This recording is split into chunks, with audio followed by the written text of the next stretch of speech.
আপা আমার পানি খাওয়া হইতাছে না, আমার ভাত খাইতে হইব। আচ্ছা ঠিক আছে বোন, সামনে চল, দেখি তোকে ভাতের ব্যবস্থা করে দিতে পারি নাকি।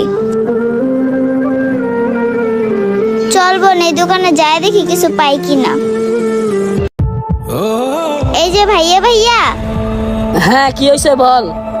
আমাকে একটা বিস্কুট দিবা, কিন্তু আমার কাছে টাকা নাই। ওই ফকিনেরা, টাকা নাই বিস্কুট নিতে আইছিস কে? বাকি এখান থেকে। ভাইয়া দাও না একটা বিস্কুট, সকাল থেকে কিছু খাইনি, ক্ষুধার জ্বালা সহ্য করতে পারতাছি না। ভাইয়া দাও না একটা বিস্কুট।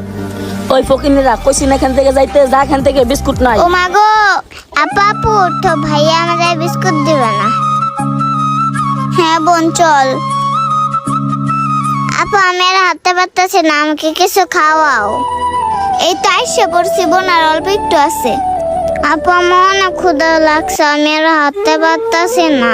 কি দিয়ে যে বোনটার ক্ষুধার জ্বালা মিটে, ওই তো একটু কল দেখা যাইতেছে। চল তোকে একটু পানি খাওয়াই আনি। আমি চাপ দিই, তুই পানি খা। হায় রে কপাল, আজকে বাবা মা নেই বলে ছোট বোনটাকে পানি খাওয়া রাখতে হইতাছে। আপা আমার পানি খাওয়া হইতাছে না, আমার ভাত খাইতে হইব।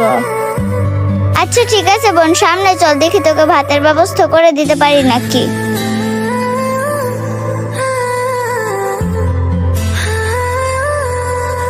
বোন তুমি যে ওইখানে একটু খেলো, আমি তোমার জন্য খাবার নিয়ে আসতেছি। ঠিক আছে আপু। ছোট বোনটাকে তো আশা দিয়ে আসলাম কিছু খাওয়াবো। ওই তো সামনে একটা হোটেল দেখা যাইতেছে, যাই দেখে কিছু খাবার পাই নাকি।